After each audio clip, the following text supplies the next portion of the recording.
Well, you have a little under 2 hours left to vote in the Maryland primary, and tonight a lot of people are watching the Democratic U.S. Senate race between Angela Alsobrooks and David Trone. That winner will likely face Maryland's former governor, Republican Larry Hogan, in November's general election. We have live team coverage of all three candidates, beginning with Larry Miller. He is live in Chilham, Maryland, where County Executive Angela Alsobrooks is getting some last-minute support from the current governor.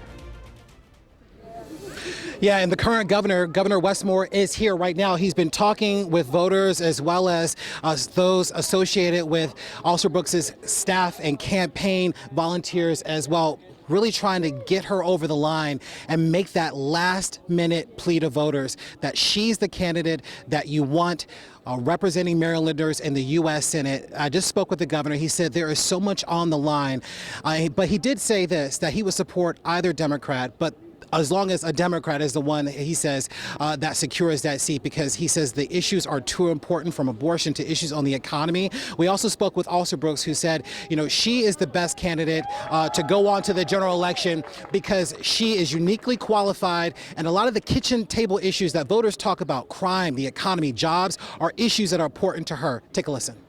It is a part of my experience, means that I have not only been able to bring in important resources, but to convert it to infrastructure. I've built schools, built hospitals, built roads, grown an economy, and these are many of the issues I'm hearing voters discuss as well.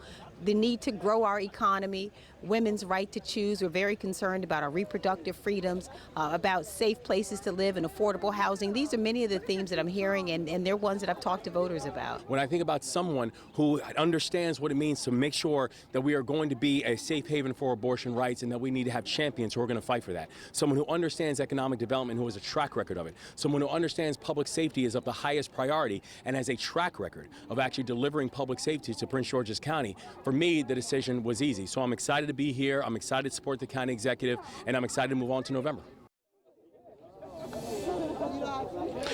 The governor made it really clear to me that this is not about favors. You may remember that Angela Alsobrooks supported Westmore in his gubernatorial bid. He says that he's supporting her because she is the right one for the job. But of course, the voters will have the last decision on that tonight, and we will hear from them when those polls close by 8. Guys, back to you. Yeah, they got just a couple more hours to get in and get those votes in. As we like to say, if you don't vote, you can't complain. That's right.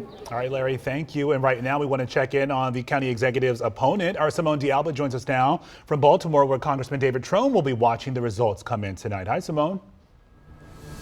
Hi guys, yeah, we are at David Trone's watch party in Baltimore, and essentially we've been seeing them kind of get set up for that watch party to take place here. The doors are going to go open soon, and we'll be joining them.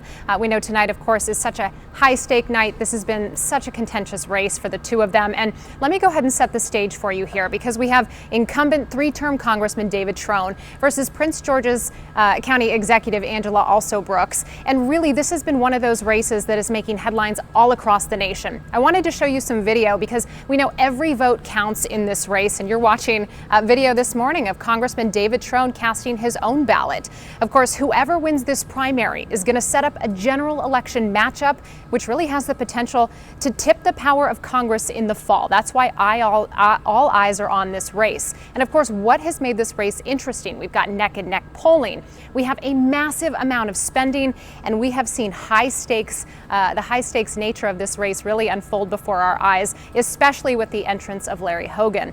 Now, in terms of spending, Trone's self-funding of $61 million has set a record in the state of Maryland, and the total ad spending in this race, by the way, has made it the second most expensive Senate primary in the nation, second only to California.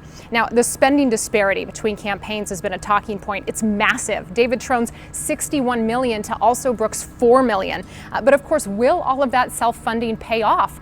That is the question, and that is one of the things that, of course, remains to be seen here tonight. Again, we are in Baltimore at David Trone's watch party, and we're going to head indoors and kind of get a feel, get the lay of the land, and we'll be reporting back to you guys later this evening. Back to you. Yeah, we know Democrats have a very slim majority in the Senate, so a lot of folks are going to be watching this race tonight. Could be a long night. We'll see. All right, on the Republican side, former Governor Larry Hogan is the front runner in the Senate race. Hogan and his wife Yumi voted this morning at a polling place near their home in Davidsonville. Yeah, and tonight, you know, he's going to be closely watching to see who his Democratic opponent is likely to be in November from his headquarters in Annapolis. That's where our Scott Broom joins us live tonight. Hi, Scott. Hey, good evening. I want to pick up on something Simone was talking about. She talked about the massive amount of spending on the Democratic side in this primary race in Maryland. Governor Hogan told another reporter a couple of weeks ago he was looking forward to meeting whichever Democratic candidate came limping out of this primary because it has been so expensive for them. Hogan, of course, the front runner here, the massively popular former governor. He left office in 2023 with 77% approval rating and a shocking above 80% approval rating among Democrats in this normally Democratic state. So Larry Hogan, very much a popular governor, expected to win handily tonight against a handful of much lesser candidates if you base it on fundraising, folks who have raised less than tens of thousands of dollars. Larry Hogan's raised $3.1 million. And of course, what's at stake here could be the balance of power in the United States Senate in the general election. Nobody could have imagined that a blue state, Maryland, might send a Republican to the U.S. Senate come November.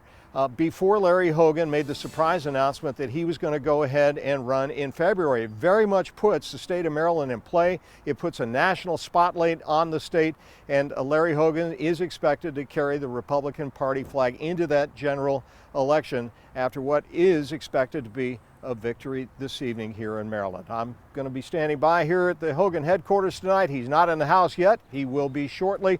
Polls close at 8 o'clock. We'll have results shortly after that. Reporting live in Annapolis, Scott Broom, WUSA 9. Yeah, and like you touched on there, Scott, we know that the former governor has been highly critical of the former President Trump, so it'll be interesting to see if those Republicans will embrace the former governor. All right, Scott, thank you. Today is also primary day in West Virginia, and like Maryland, voters there are choosing candidates for a U.S. Senate seat. Democrat and Republican candidates are running to replace retiring U.S. Senator Joe Manchin.